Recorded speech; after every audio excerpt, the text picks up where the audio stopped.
فرمائے۔ نبی کریم صلی اللہ علیہ وسلم کی ایک حدیث ہے اور ایک طرح سے ہمارے لیے وہ بہت بڑی خوشخبری ہے۔ آپ نے ارشاد فرمایا کہ کسی مجلس میں جب اللہ کا ذکر ہوتا ہے تو فرشتے اس محفل کو گھیر لیتے ہیں۔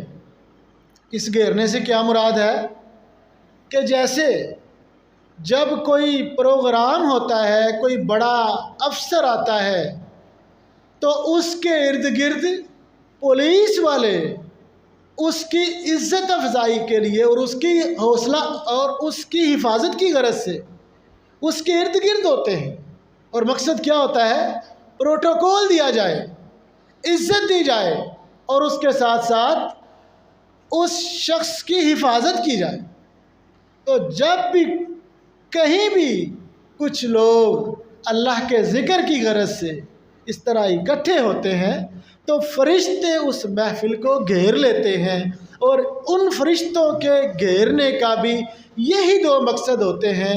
ایک تو وہ عزت افزائی ہوتی ہے کہ یہ کس قدر خوش نصیبی والا کام کر رہے ہیں، اور دوسرا حفاظت کی غرض سے کہ کوئی شیطان، کوئی دشمن ان کو نقصان نہ پہنچا سکے۔ تو یہ بہت بڑی سعادت کی بات ہے۔ اللہ رب العزت کی توفیق سے ہی سارا کچھ ممکن ہوتا ہے۔ ہزاروں لاکھوں لوگ اس وقت اپنے اپنے کاموں کے اندر الجھے ہوئے، لیکن یہ اس شخص اللہ کی توفیق ہے، اس نے ہمیں یہ موقع دیا، تو انشاءاللہ ہم اس موقع سے بھرپور فائدہ اٹھائیں گے، اللہ اور اس کے رسول کی باتیں کریں گے، اپنے ایمان کو تازہ کریں گے اور اپنے لیے کچھ رہنمائی قرآن و حدیث کی روشنی میں حاصل کریں۔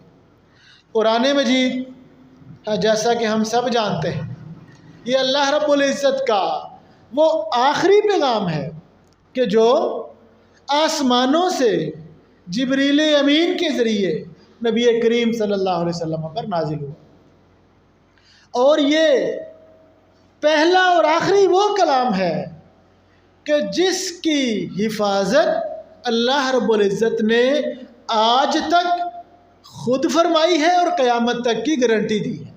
انا نحن نزلنا الذکر وانا لہ لحافظون۔ اللہ تعالیٰ خود فرماتے ہیں کہ اس ذکر، اس قرآن کو ہم نے اتارا ہے اور ہم ہی اس کی حفاظت کرنے والے ہیں۔ اس کی کوئی زبر، کوئی زیر، کوئی پیش، کوئی جزم، کوئی سکون، کوئی شد، کوئی مد، کوئی حرف، کوئی لفظ، کوئی اس کے اندر تبدیلی نہیں کر سکتا، نہ اضافہ کر سکتا ہے، نہ کمی کر سکتا ہے، نہ تبدیلی کر سکتا ہے۔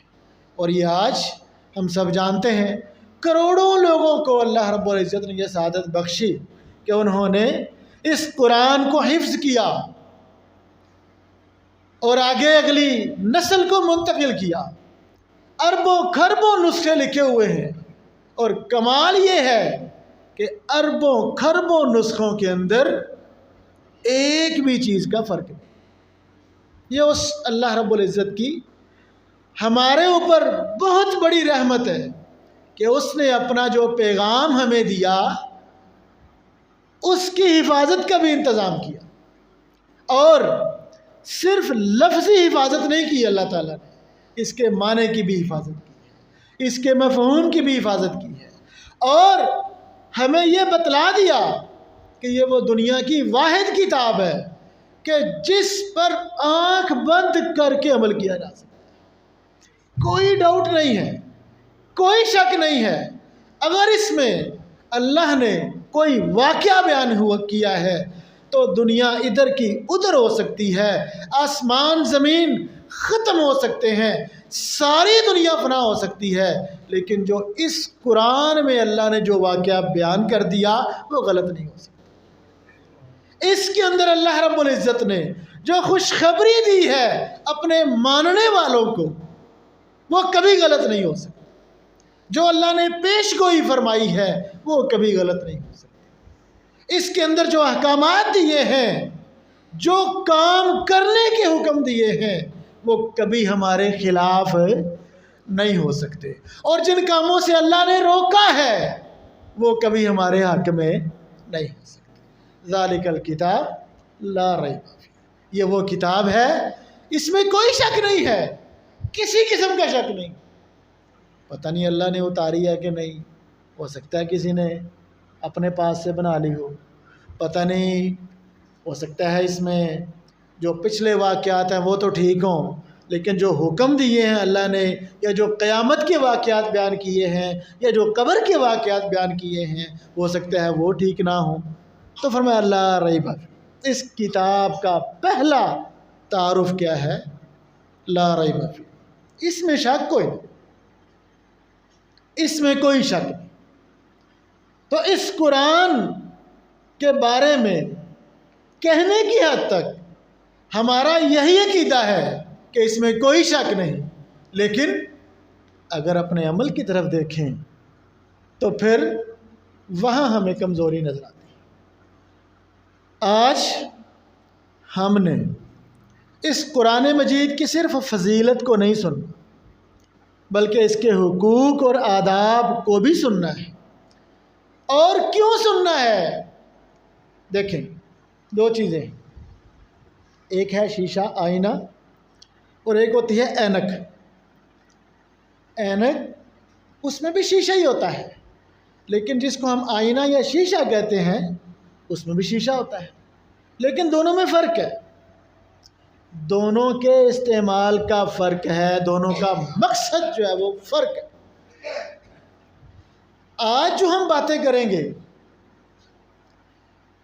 یہ ہمارے اوپر ہے کہ ہم ان باتوں کو بطور اینک استعمال کریں یا بطور شیشہ استعمال کریں۔ شیشہ کیا ہوتا ہے؟ اپنے آپ کو دیکھا جاتا ہے، اور اینک کیا ہوتی ہے؟ دوسروں کو دیکھا جاتا ہے۔ ہم انشاءاللہ آج قرآن کے حقوق اور آداب کو پڑھیں گے اور اس کو اینک نہیں بنائیں گے، کیونکہ اگر ہم نے ان چیزوں کو اینک بنا لیا نا تو ہم نے بھلا کیا کہنا ہے؟ اس حق کے ادا کرنے میں یہ کمزور ہے، اس حق کے ادا کرنے میں یہ کمزور ہے، اس کو ادا کرنے میں یہ کمزور ہے، تو یہ تو گیا۔ لیکن اگر ہم اس کو شیشہ بنا لیں اور ایسے لگا لیں تو پھر ہمیں اپنا آپ نظر آئے گا کہ میں اس حق کو ادا کرنے میں کمزور ہوں یا ٹھیک ہوں۔ جب ہم خود دیکھیں گے تو خود احساس پیدا ہوگا۔ اور اللہ رب العزت نے نبی کریم صلی اللہ علیہ وسلم کی جو ذمہ داری لگائی، آپ کی دو خوبیاں تھیں، سب سے بڑی دو خوبیاں آپ کی پتہ کیا تھی؟ بشیرا و نذیرا۔ آپ بشیر تھے اور نذیر تھے۔ بشیر کس بات کے؟ کہ جو لوگ اس قرآن کو بطور شیشہ اپنے سامنے رکھتے ہیں اور جب شیشے میں یعنی قرآن میں اپنا آپ جھانک کر جہاں ان کو فرق نظر آتا، کیونکہ شیشے کا کام کیا ہوتا ہے؟ وہ دکھاتا ہے کہ میرے چہرے پہ کیا لگا ہوا، شیشے کا یہی کام ہے نا، وہ مجھے بتائے گا۔ تو قرآن کو اگر ہم بطور شیشہ استعمال کریں اور اپنے آپ کو پرکھنا شروع کریں تو ہمیں قرآن بتاتا جائے گا کہ تو یہاں پر کمزور ہے، تو پھر ہمارے اپنے دل میں احساس پیدا ہوگا، اور جب ہمارے اندر سے احساس پیدا ہوگا جس کو ہم ضمیر کی آواز کہتے ہیں، تو انشاءاللہ ہمیں امید ہے، ہمیں یقین ہے کہ ہم اپنی اصلاح کر پائیں گے، اور جب ہم اپنی اصلاح کریں گے تو اس قرآن کی روشنی میں کریں گے تو ان ھذا القرآن یہدی للتی ہی اقوم، یہ قرآن وہ ہے، وہ راستہ دکھاتا ہے جو سب سے سیدھا ہے۔ میرے محترم بھائیوں، قرآن مجید کے 5 حقوق ہیں، 5 آداب ہیں۔ حق کیا ہوتا ہے؟ کہتے ہیں نا والدین کا حق ہے، عزت کرو، احترام کرو، بات مانو، ان کی قدر کرو، ان کو رسوا نہ کرو، ان کی خدمت کرو، یہ والدین کا حق ہے۔ غریب کا حق ہے کہ اس کی مدد کی جائے، مسکین کا حق ہے کہ اس کی مدد کی جائے، پڑوسی کا حق ہے کہ اس کا خیال رکھا جائے۔ تو یہ حقوق ہے نا، قرآن کے بھی حق ہیں۔ اور یہ حق والا موضوع میں نے کیوں منتخب کیا؟ عموماً تو قرآن کی جب بات ہوتی ہے تو یہی بیان ہوتا ہے کہ جی ہر حرف پر 10 نیکیاں ملتی ہیں۔ عموماً تو یہی موضوع ہوتا ہے. یہ موضوع کوئی غلط نہیں ہے، برا نہیں ہے، نعوذ باللہ من ذالک، اور نہ میں اس کو کم تر سمجھتا ہوں. نہیں، بات صرف اتنی ہے کہ ہمیں جہاں پر کچھ کمزوری ہے اس جگہ کو اجاگر کر کے، اس بات کو، اس معاملے کو اجاگر کر کے اپنی اصلاح کی کوشش کرنی. تو قرآن کے 5 حق. نمبر 1، پہلا حق قرآن پر ایمان لانا.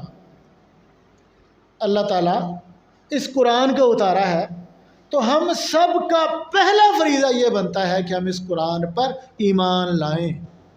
اور قرآن پر ایمان لانے کا کیا معنی ہے؟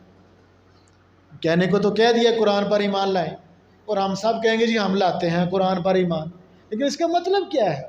اس کا مفہوم کیا ہے؟ وہ کیا کرائیٹیریا ہے؟ وہ کیا کسوٹی اور معیار ہے؟ ہم کیسے چیک کر سکتے ہیں کہ ہم قرآن پر ایمان لائے ہیں؟ تو قرآن پر ایمان ہم لانا اگر اپنا چیک کرنا ہو تو بڑا آسان طریقہ ہے. قرآن پر ایمان کا معنی یہ ہے کہ یہ قرآن اللہ کی کتاب ہے، آخری کتاب ہے، ہر قسم کی تبدیلی سے محفوظ ہے، اور اس کے اندر میری دنیا ہے، اس کے اندر میری آخرت ہے. اسی قرآن میں میری دنیا ہے. ہمارے ہاں یہ تصور پایا جاتا ہے کہ قرآن پڑھنا اور پڑھانے کا مطلب ہے کہ بھائی بھوکے مرو، کوئی اس کا مستقبل نہیں، کوئی اس کو ڈگری نہیں ملنی، لہٰذا یہ دنیا کی دوڑ میں بہت پیچھے رہ جائے گا اور یہ صرف مسجد تک رہ جائے گا، ملا کی دوڑ مسجد تک. یہ ہمارے معاشرے میں رائج. جبکہ یقین مانی ہمارا ایمان یہ ہے کہ ہماری دنیا اس قرآن میں ہے، ہماری آخرت اس قرآن میں ہے. وہ کیسے؟ میں مثال پیش کرتا ہوں. نبی کریم صلی اللہ علیہ وسلم یہی قرآن پڑھتے تھے نا، اور یہی قرآن پڑھاتے تھے، اور یہی قرآن سکھاتے تھے، اسی پر عمل کرتے تھے، اسی کی دعوت دیتے تھے، اسی کی تبلیغ کرتے تھے، اور اسی کی پیغام کو پھیلانے کی خاطر جب آپ کافروں تک پیغام پہنچاتے تھے تو جو لڑتے تھے تو پھر آپ ان سے جہاد کیا کرتے. یہ اسی قرآن کی خاطر تھا. تو اس قرآن کو پڑھتے پڑھاتے سیکھتے سکھاتے حکمران بنے کہ نہیں؟ بن گئے. اور ایسے حکمران بنے کہ وہ مکہ جہاں سے آپ کو رات کے اندھیرے میں چھپ کر بے سر و سامانی کے عالم میں جانا پڑا تھا، اسی مکے میں دن کے اجالے میں ہزاروں کے لشکر میں فاتح کے طور پر، حکمران کے طور پر اللہ تعالیٰ نے آپ کو واپس بھیجا تھا. یہ ساری دنیا گواہ ہے اس بات کی. کیا تھا ان کے پاس؟ ان کے پاس سوائے قرآن کے کچھ نہیں تھا. سیدنا ابوبکر صدیق رضی اللہ تعالیٰ حکمران بنے، کون سی ڈگریاں تھیں ان کے پاس؟ یہی قرآن تھا. اسی کے پیغام کو سمجھا تھا انہوں نے. سیدنا عمر فاروق حکمران بنے، اور ایسے حکمران بنے کہ آج بھی ساری دنیا میں فلاحی ریاست کا جہاں بھی تصور پایا جاتا ہے، میں نے جان بوجھ کر اسلامی کا لفظ نہیں بولا کہ کوئی شخص یہ سمجھے کہ شاید اسلامی فلاحی ریاست کا آج بھی جہاں تصور پایا جاتا ہے کہ سارے یورپ کے اندر اگر حکومت وقت بچے کی کفالت کرتی ہے نا، اور بوڑھوں کی خبر گیری کرتی ہے، یہ سبق ان کو سیدنا عمر سے ملا ہے. آج ہمارا نوجوان طبقہ مر کر ساری تکلیفیں برداشت کر کے، ساری جمع پونجی گھر بیچ کر، بیوی کا، بہن کا، ماں کا زیور بیچ کر یورپ کیوں جانا چاہتا ہے؟ ان کو فلاحی ریاست نظر آتی ہے، ان کو وہاں امن نظر آتا ہے، وہاں ان کو احترام نظر آتا ہے، وہاں ان کو انصاف نظر آتا ہے، وہاں ان کو اپنا دنیاوی مستقبل روشن نظر آتا ہے. کیوں؟ یہ انہوں نے رائج کیا. یہ تصور ان کو کہاں سے ملا؟ سیدنا عمر رضی اللہ عنہ. بچہ پیدا ہوتا ہے حکومت کی طرف سے اس کی تنخواہ لگ جاتی، تو ان کو یہ سبق کہاں سے ملا؟ سارے یورپ کو یہ سبق حضرت عمر سے ملا۔ حضرت عمر کو کہاں سے ملا؟ وہ کون سی ڈگری رکھتے تھے؟ وہ کس یونیورسٹی میں پڑھے تھے؟ ان کے پاس کون سی اور مہارتیں تھیں؟ یہی قرآن تھا۔ سیدنا عثمان رضی اللہ اور عمر رضی اللہ تعالیٰ عنہ کے بارے میں ہم جانتے ہیں، انگریزوں نے، عیسائیوں نے لکھا کہ اگر اس دنیا میں ایک عمر اور ہوتا تو سوائے اسلام کے کوئی اور دین اور مذہب نہ ہوتا۔ یہ اللہ تعالیٰ نے ان کو مقام دیا تھا، یہ شرف بخشا، اتنی کمال حکمرانی کہ ان کے بعد آج تک کوئی ایسی حکمرانی نہیں کر سکا کہ ان کے دور میں کسی خاتون کو کوئی ڈر نہیں ہوتا تھا کہ میری عزت کو کوئی میلی آنکھ سے دیکھ سکتا ہے، کسی تاجر کو یہ ڈر نہیں ہوتا تھا کہ میرے مال کی طرف کوئی میلی آنکھ سے دیکھ سکتا ہے، کسی غریب کو، کسی بیوہ عورت کو، کسی یتیم بچے کو ڈر نہیں ہوتا تھا، سب کو امن اور سکون تھا، عزت اور احترام تھا۔ کیوں؟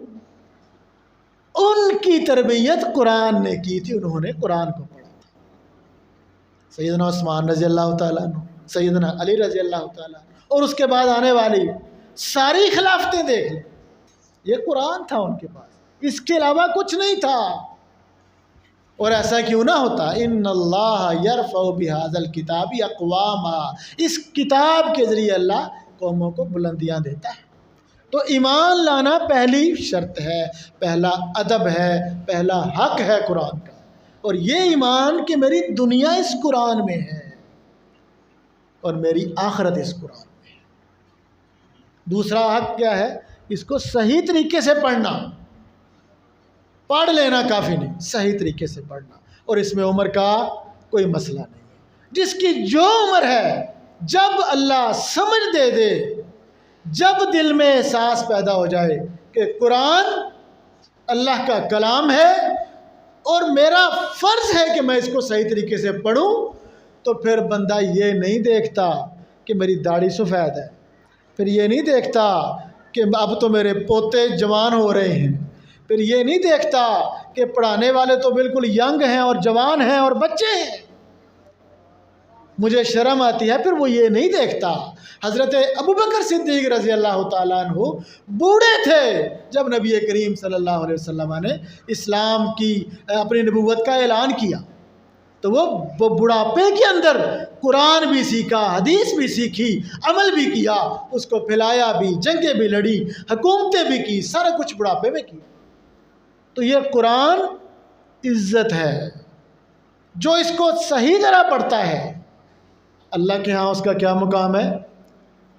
فرمایا الماہر بالقرآن، جو قرآن کو مہارت سے یعنی عمدگی سے پڑھتا ہے، مع السفرہ الکرام البرر، اللہ کے وہ فرشتے جو معزز ہیں، جو مکرم ہیں، جو لکھنے والے ہیں لوگوں کے اعمال کو، قیامت کے دن جو اللہ کے خاص مقرب فرشتوں کا مقام ہوگا، اس دنیا میں عمدگی کے ساتھ قرآن پڑھنے والے کا مقام ان کے ساتھ، فرشتوں کے ساتھ۔ آج ہمارے ہاں نیکی کا معیار کیا ہے؟ اور تم کو فرشتہ ہے؟ یعنی ہمارے ہاں جو کوئی غلطی نہیں کر سکتا، جو کوئی گناہ نہیں کرتا، جو سر سے پاؤں تک نیکی ہو، اس کو ہم فرشتہ سمجھتے ہیں۔ کسی کی خوبی بیان کرنے ہو تو یار وہ تو فرشتہ ہے۔ تو اللہ کے مقرب فرشتوں کے ساتھ کس کا مقام ہوگا؟ جو قرآن کو عمدگی کے ساتھ پڑھتا ہے۔ اور عمدگی کا معنی کیا ہے؟ کوشش کرے کہ وہ درستگی کے ساتھ پڑھے۔ اب اس کا یہ معنی نہیں ہے کہ جو درستگی کے ساتھ نہیں پڑھتا وہ کافر ہو گیا، نعوذ باللہ من ذالک، یا وہ جہنمی ہو گیا ہے۔ نہیں، ایسی بات نہیں ہے۔ یہ ہے کہ ان کا مقام وہ نہیں ہوگا جو صحیح پڑھنے والوں کا۔ کوشش لازم ہے، حق ہے، ادب کہ قرآن کو درستگی کے ساتھ پڑھا جائے۔ پہلا حق کیا تھا؟ ایمان لایا جائے۔ دوسرا حق کیا ہے؟ درستگی سے پڑھا جائے۔ اور تیسرا حق یہ ہے کہ قرآن کہ پیغام کو سمجھا جائے یہ اللہ نے بھیجا کیوں ہے، اللہ نے اس میں کیا بیان کیا ہے۔ آج نوجوان لوگوں کو تو بڑی سمجھ آئے گی کہ ایک میسج ٹوں ہوتا ہے نا، ٹینشن ہو جاتی ہے، جب تک دیکھ نہ لے سکون نہیں آتا۔ کس نے کہا، کس نے پیغام بھیجا، کیا پیغام بھیجا۔ رومن انگلش کے اندر پڑھ لیتے ہیں، انگلش میں پڑھ لیتے ہیں، وہ جو ایموجیز ہیں، وہ جو نشان بنے ہوئے ہیں، ان کو سمجھ لیتے ہیں اور پھر اس کا جواب بھی اسی شکل میں دے لیتے ہیں۔ کیوں؟ اہمیت ہے نا اس بندے کی جس نے پیغام بھیجا ہے۔ تو اللہ رب العزت کی ذات تو سب سے بڑی ذات ہے اور اس کی بات بھی سب سے بڑی بات ہے، اور ہماری دنیا بھی اس کی بات ماننے میں ہے، آخرت بھی اس کی بات ماننے میں ہے، تو پھر کیوں نہ ہم اللہ کے پیغام کو سمجھیں۔ اچھا، پھر جب یہ بات ہوتی ہے نا تو کئی دفعہ شیطان ہمارے ذہن میں ڈال دیتا ہے کہ جی اب کوئی عمر تو نہیں ہے نا پڑھنے کی، ذرا مشکل نہیں ہے۔ یقین مانیے قرآن کو سمجھنا کوئی مشکل نہیں۔ ایک تو ہے نا کہ بندہ باقاعدہ امام صاحب سے، قاری صاحب سے پڑھے، اگر ایسا ممکن ہے تو یہ بہت اچھا ہے۔ آج تو جدید دور ہے، آج تو ترجمہ یعنی قرآن مجید کے بے شمار تراجم ملتے ہیں، اپنے پاس رکھ لیں، گھر میں پڑھ لیا کریں۔ قرآن مجید کو گھر میں پڑھنا شروع کر دیں، ایک رکوع روزانہ پڑھ لیں، آدھا رکوع پڑھ لیں، 4 لائنیں پڑھ لیں، جنہوں نے پڑھا ہوا ہے وہ بھی پڑھ لیں۔ اس کو پڑھنے میں کوئی گناہ نہیں ہے، ثواب ہی ثواب ہے، برکت ہی برکت ہے۔ شیطان بھی پناہ مانگتا ہے ایسے بندے سے، جو شیطان پناہ مانگتا ہے، جنات بھاگتے ہیں جو بندہ قرآن پڑھتا ہے گھر میں۔ نبی کریم صلی اللہ علیہ وسلم کا فرمان ہے شیطان اس گھر سے بھاگتا ہے جس میں سورۃ البقرہ یعنی قرآن پڑھا جائے۔ تو قرآن مجید کو درست انداز سے پڑھنا دوسرا حق ہے، اور اس کے پیغام کو سمجھنا یہ ہمارا تیسرا حق ہے۔ تو اس کے لیے ترجمہ کلاس اگر ہو تو یہ سب سے بیسٹ ہے، استاذ میسر ہو سب سے بہتر ہے، اس میں کوئی شرم نہیں، اس میں کوئی عار نہیں، یہ عزت ہے، اس میں عزت ہے۔ قرآن کے ساتھ جو جتنا جڑے گا وہ اپنی دنیا بھی اتنی محفوظ کرے گا، وہ اپنی آخرت بھی اتنی محفوظ کرے گا، وہ اپنا مستقبل اتنا برائٹ اور روشن کرے گا جو قرآن کے ساتھ جتنا جڑے گا۔ تو قرآن کے پیغام کو سمجھنا یہ تیسرا حق ہے۔ اور چوتھا حق کیا ہے کہ قرآن مجید کے پیغام کو سمجھنے کے بعد عمل کیا جائے۔ کیوں؟ کیونکہ اللہ نے یہ کتاب اتاری ہی عمل کے لیے ہے، اور پڑھنا کیوں ہے کہ اس کو سمجھا جائے، سمجھنا کیوں ہے عمل کیا جائے۔ اور عمل کیوں کرنا ہے؟ عمل کیوں کرنا ہے؟ یہدی للتی ہی اقوم، یہ سب سے سیدھا راستہ دکھاتی ہے۔ یہ کتاب انزلناہ الیک مبارک، بابرکت کتاب ہے، ھدی للناس، گائیڈ لائن ہے۔ کوئی بھی چیز لیتے ہیں نا، ہم گاڑی لیتے ہیں تو وہ اس کا ایک بک دیتے ہیں ہمیں، اس میں ہدایات ہیں۔ یہ قرآن کون سا ہدایت نامہ ہے؟ اللہ نے آدم علیہ السلام کو دنیا میں بھیجا اور اعلان کیا، فرمایا فَإِمَّا يَأْتِيَنَّكُم مِّنِّي هُدًى، اس دنیا میں رہنے کا اصول، طور طریقے، قواعد و ضوابط، رولز میں اگر بھیجوں، فَمَن تَبِعَ هُدَايَ، جس نے ان کے مطابق اپنی زندگی گزاری، اس قرآن کے اصولوں کے مطابق زندگی گزاری۔ اور زندگی گزارنے میں ملازمت آتی ہے کہ نہیں؟ یہ کھیتی باڑی کرنا آتا ہے کہ نہیں؟ یہ خوشی اور غمی کرنا آتا ہے کہ نہیں؟ رشتے توڑنے اور جوڑنے بھی آتے ہیں، دوستی اور دشمنی کرنا بھی آتا ہے، کمائی کرنا اور خرچ کرنا بھی آتا ہے، شادیاں بیاہ کرنا بھی اسی دنیا کا حصہ ہے۔ تو یہ سب کچھ اللہ نے اس قرآن میں بیان کر دیا۔ فَمَن تَبِعَ هُدَايَ، جس نے ان رولز کو فالو کیا، فَلَا خَوْفٌ عَلَيْهِمْ وَلَا هُمْ يَحْزَنُونَ، اس کو کوئی ڈر نہیں ہے، اور اس کو غم بھی نہیں ہونا چاہیے کہ میرا کیا بنے گا، میرے بچوں کا کیا بنے گا۔ دنیا تو بہت آگے چلی گئی، دنیا تو کمائی کے آج اور ذریعے ہیں۔ آج کل اس قرآن کے ذریعے نوکریاں نہیں ملتی، بھوکے مریں گے بچے، مستقبل نہیں ہوگا، کزنوں کے اندر میرے بچوں کی وقت نہیں ہوگی، احساس کمتری کا شکار ہوں گے۔ یہی چیزیں کھا رہی ہیں نا آج ہمیں۔ اللہ فرما رہے ہیں فَلَا خَوْفٌ عَلَيْهِمْ عمل۔ وہ معزز تھے زمانے میں مسلمان ہو کر، اور ہم خوار ہوئے تارک قرآن ہو کر۔ کس کو اللہ عزت دیتا ہے؟ جو اس قرآن پہ عمل کرتا ہے، اور جو نہیں کرتا اس کے ساتھ کیا ہونے والا ہے انشاءاللہ میں آخری ٹچ دے کر اپنی بات کو سمیٹتا ہوں، ختم کرتا ہوں۔ پانچواں حق کیا ہے؟ عمل کرنا چوتھا حق، عمل کرنا قرآن پر چوتھا حق ہے، لازم ہے، فرض ہے۔ اور پانچواں حق کیا ہے؟ اس کو آگے پھیلایا جائے۔ یہ وہ روشنی ہے کہ جس کو صرف اپنے تک محدود نہیں کرنا، یہ روشنی آگے پھیلانی ہے۔ اور اس روشنی کو آگے پھیلانے کی خاطر ہی نبی کریم صلی اللہ علیہ وسلم نے جتنے تبلیغی سفر کیے وہ سارے اسی روشنی کو پھیلانے کے لیے، اسی روشنی کو پھیلانے کے لیے۔ جتنا کافر آپ کے اوپر ظلم کیا کرتے تھے، ان کی خواہش یہ تھی کہ یہ روشنی نہ پھیلائیں، اپنے تک رکھیں محدود۔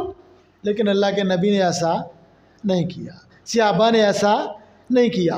وہ 1 سے 2، 2 سے 4، 4 سے 8، 8 سے 16 وہ پھیلاتے گئے۔ اور یہ جو جہاد تھا نا، وہ بھی دراصل یہی تھا کہ اصل میں نبی کریم صلی اللہ علیہ وسلم اس قرآن کی روشنی کو آگے سے آگے پھیلاتے تھے۔ جو لوگ رکاوٹ بنتے تھے، آپ ان کی رکاوٹوں کو توڑنے کے لیے جہاد کیا کرتے۔ تو اس قرآن کے پیغام کو پہنچانا آگے فرض ہے، لازم ہے، ہر شخص پر فرض ہے، مولوی پر نہیں، صرف مولوی پر نہیں۔ جتنا یہ مولوی پر فرض ہے اتنا ہی ہر شخص پر فرض ہے جو خود کو مسلمان کہتا ہے۔ نبی کریم صلی اللہ علیہ وسلم کا فرمان ہے بلغوا عنی ولو آیہ۔ آپ کو ایک آیت کا پتہ، آپ حافظ نہیں ہیں، آپ عالم نہیں ہیں، آپ نے مدرسہ نہیں پڑھا، آپ کو نحو صرف نہیں آتی، آپ کو دیگر علوم فنون نہیں آتے، کسی طرح آپ کے علم میں ایک آیت کا ترجمہ آ گیا ہے بلغوا عنی، فرض ہے تم پر آگے پہنچاؤ۔ کون فرما رہا ہے؟ جس نبی کے نام کا کلمہ پڑھتے ہیں اور جس پر درود و سلام پڑھتے ہیں۔ اور ابھی ابھی اسی مہینے کی 12 کو جس کے ساتھ پتہ نہیں کتنی محبت کے دعوے کر چکے ہیں ہم لوگ، اور اپنے اپنے انداز میں اس کا اظہار بھی کر چکے ہیں، اس نبی کا یہ فرمان ہے کیا؟ بلغوا عنی ولو آیہ۔ آپ کو ایک آیت آتی ہے قرآن کی، نبی کا ایک فرمان علم ہے، پہنچاؤ آگے، فرض ہے۔ یہ روشنی رکنی نہیں چاہیے، یہ آگے سے آگے پھیلنی چاہیے۔ تو یہ 5 حقوق ہیں، میں نے جان بوجھ کر یہ منتخب کیے تاکہ میں اپنے آپ کو، اور ہم میں سے ہر شخص اپنے آپ کو، جیسے میں نے کہا شیشہ، ان 5 چیزوں کو شیشہ بنا لیں اور اپنے آپ کو اس میں چیک کریں، جہاں کمی ہو اس کو اپنے آپ کو دور کریں۔ جب ہم اپنے آپ کو دور کریں گے تو سارے آٹومیٹک ٹھیک ہو جائیں گے۔ جب ہم دوسروں کو ٹھیک کرنے لگتے ہیں تو میں آپ کو ٹھیک کرتا ہوں، آپ مجھے ٹھیک کرتے ہیں، کوئی بھی نہیں ہوتا۔ ہر بندہ اپنی ضد پہ کھڑا ہے اور ہر بندے کے پاس دلائل ہے، ضرورت ہی نہیں ہے۔ ہمیں ضرورت ہے اپنے آپ کو درست کرنے اور دوسروں کو بتانے کی، بس ٹچکریں کرنا، طنز کرنا، تانے مارنا اور تحقیرانہ انداز، تمسخر اڑانا اور نیچا دکھانا، یہ اسلام نہیں ہے، یہ قرآن کا پیغام نہیں ہے۔ تعلقات توڑنا یا تعلقات توڑنے والے کی حوصلہ افزائی کرنا، یہ اسلام کا پیغام نہیں ہے۔ ہمیں اسلام کے، قرآن کے حقوق کو سامنے رکھ کر اپنا جائزہ لینا چاہیے، جہاں کمی ہو اس کو دور کرنا چاہیے۔ اور اگر ہم نے یہ کام نہ کیا، آخری بات، آج کے اس درس کی آخری بات یہ ہے کہ اگر ہم نے اس قرآن کے یہ حقوق ادا نہ کیے تو بس اللہ تعالیٰ کا وہ فرمان ذہن میں رکھ لیں جو میں نے شروع میں تلاوت کیا تھا، وقال الرسول، قیامت کا دن ہوگا، اللہ کا دربار ہوگا، ہم سب وہاں کھڑے ہوں گے، اربوں خربوں ساری مخلوقات کھڑی ہوں گی، اور اللہ رب العزت کی انصاف کا وہاں عدالت ہوگی۔ نبی کریم صلی اللہ علیہ وسلم مدعی بن جائیں گے اور کیا فرمائیں گے؟ وقال الرسول، رسول کہیں گے، یا ربی، اے میرے رب، ان قومی، یہ میری قوم ہے، اتخذوا ھذا القرآن مہجورا، انہوں نے قرآن کے حق ادا نہیں کیے تھے، انہوں نے قرآن کے آداب کا خیال نہیں رکھا تھا، ان کو پتہ تھا، نہیں مانتے تھے، آداب کا خیال نہیں رکھتے تھے، حقوق ادا نہیں کرتے تھے۔ آپ ذرا تصور کیجئے کہ جس عدالت میں ایک بکری، یہ انسان تو انسان ہے نا، بکریاں جانور تو غیر، ان کو تو اللہ نے شعور ہی نہیں دیا، ان کو تو اللہ نے عقل ہی نہیں دی، ان کو تو اللہ نے پابند ہی نہیں کیا اسلام کا، لیکن دو بکریاں جب آپس میں لڑتی ہیں نا، تو اگر ایک نے دوسری پر زیادتی کر کے ایک ٹکر زیادہ ماری ہے، ہم جانتے ہیں نا قیامت کے دن حشر کے میدان میں اللہ ان دونوں بکریوں کو زندہ کریں گے، پھر جس کو زیادتی کے ساتھ ٹکر ایک زیادہ لگ گئی تھی نا، اس کو حکم دیں گے وہ ظالم بکری کو ایک ٹکر مارے گی، پھر اللہ ان کو ختم کر دیں گے۔ اتنی انصاف والی عدالت کہ جہاں ایک جانور کا حق، جن کے لیے کوئی جنت نہیں ہے، کوئی جہنم نہیں ہے، ان کا حق بھی ضائع نہیں جائے گا۔ تو ذرا تصور کیجئے اگر قیامت کے دن یہ قرآن کھڑا ہو گیا کہ یا اللہ اس نے میرا حق ادا نہیں کیا تھا، تو اللہ قرآن کے حق کو ایسے ہی جانے دیں گے؟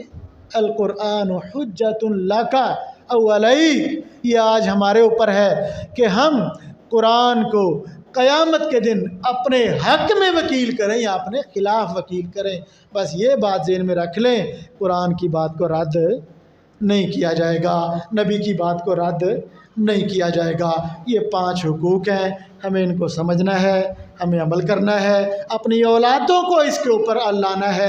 اس کے لیے ہمیں اپنے بچوں کو قرآن کے ساتھ جوڑنا ہے، مسجد کے اندر نماز پڑھیں، کلاس پڑھیں، ناظرہ پڑھیں، حفظ کریں، یہ ہماری سعادت ہے، یہ ہمارے بچوں کی سعادت ہے، اس میں ہماری دنیا ہے، اس میں ہماری آخرت ہے۔ اللہ تعالی ہم سب کو سمجھنے اور عمل کرنے کی توفیق عطا فرمائیں۔ اقول قولی ھذا